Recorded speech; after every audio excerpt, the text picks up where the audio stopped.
Pagbasa mula sa aklat ng mga bilang. Noong mga araw na iyon, nainip ang mga tao sa pasikot-sikot na paglalakbay. Nagreklamo sila kay Moises. Inialis mo ba kami sa Egypto para patayin sa ilang na ito? Wala kami pagkain ni mainom. Sawa na kami sa walang kwentang pagkain ito. Dahil dito, sila'y pinadalhan ng Panginoon ng makamandag na ahas. Bagkus araw-araw po ang salita ng Diyos.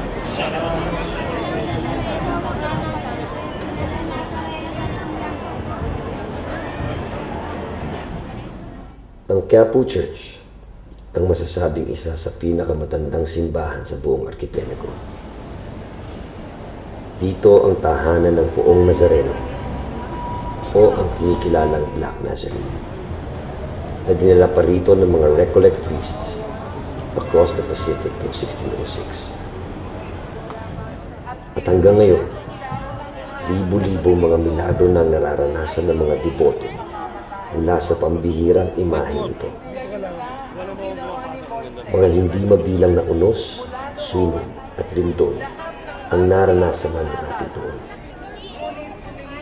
Ngunit hindi pa rin siya matinag at nananatiling matayog para makapiling ang kanyang mga milyong-milyong mga deboto sa buong mundo.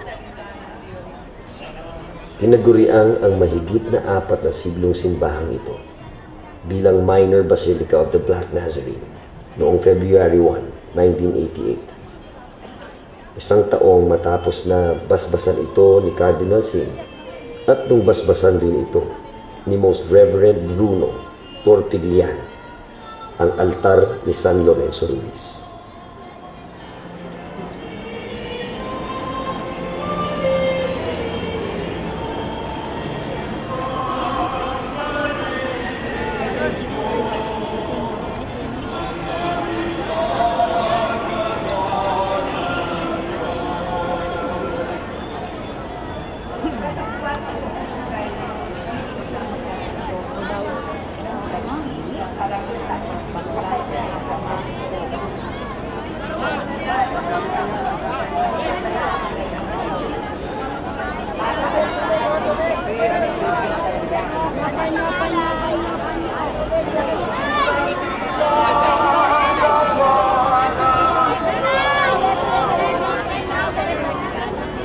Nagtatapat sa inuwan yang iban.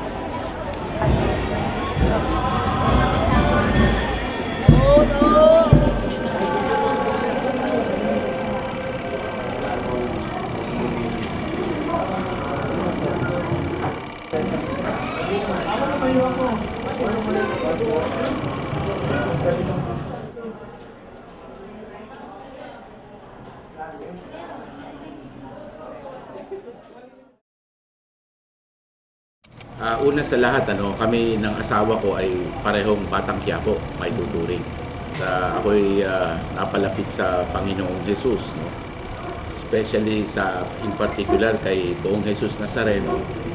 Nung ako'y nangako, dahil nagkaroon na po ako ng cancer, kung mamarapatin po niya na kung mapapagaling niya ako, ay talagang i-devote ko na yung aking sarili sa Kanya, sa paglilingkod sa Kanya. At kung kailangan na tumulong din ako sa pagpapalaganap ng pananampalatayang ito, na makakumbinsi pa ng ibang mga deboto, yun ang gagawin ko hanggang sa kaya ko. Yun lang po. Lamang ang pag-ibig ng Diyos sa sanlibutan. Kaya ibigay niya ang para maging sa Panginoon at sa iyo. Dalangin mo Ulang alis ako! paalisin ang mga Ulang alis ako! Bigay mo na to kay nanay, 15 na lang na. Hindi na po. ay muli ang mga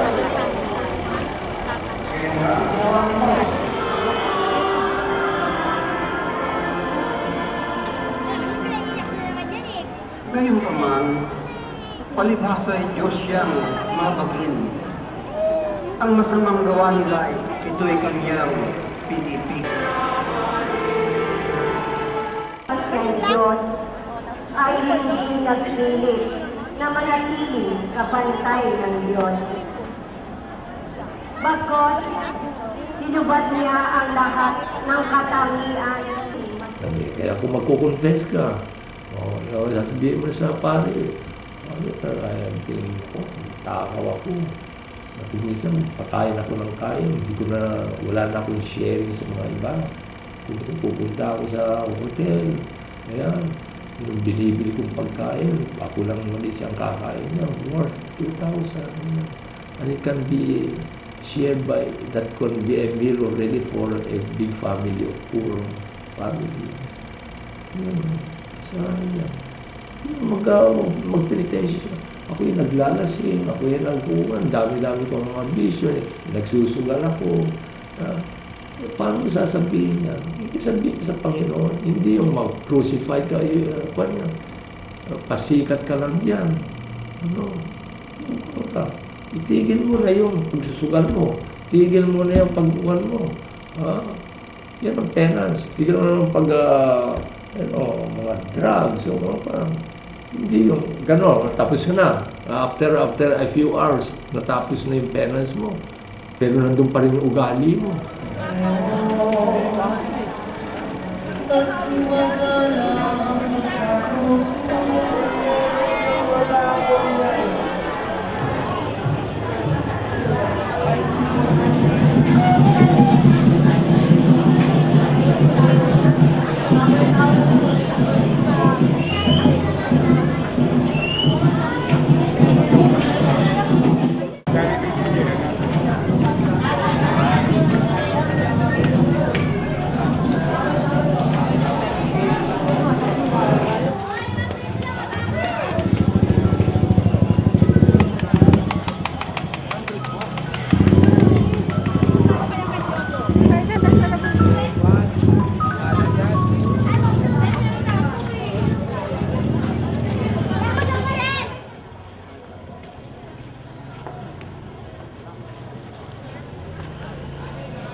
Sabi nila, may mga milagrong nangyayari kada Biyernes Santo dito sa Puto. Ginagawa ng mga deboto ang kanilang mga panata. Pansarili man o para sa iba. Magpapapako man o magpepenitensya. Ikrus patay ang dagang alinopin ni palaran pagkastototol masikan tingod yung tampalasan nagyawad ang kapilitan king krusipa kuyang biglan king balangban ang paskuas. Lahat ng pwedeng mangyari kapag Huwebes Santo nandito sa San Fernando, tulad ng pabasa. Kinukwento nito sa pag-awit ang pasyong mahal. Nagsisimula ito sa panalangin para sa mahal na Birhen hanggang sa paghukom ng ating Panginoong Hesukristo sa sanlibutan tao. Digme malaya nelipto mga udol arang tawo iparaon aring lilo ampong takal at soldado mengalumod lang ang totoo. Actually, nag-start ito during the time of my mother. Then, yung mother ko, nung malapit na siyang medyo humina-hina na, ang sabi niya sa akin, kailangan isalin niya yung panata na yan at ako nga ang napusuan niya. So, sabi ko, sige, okay, hanggat kaya ko, pagpapatuloy ko. So, maraming nangyari during the time na ako yung mahawak kasi ako isang mahirap lamang.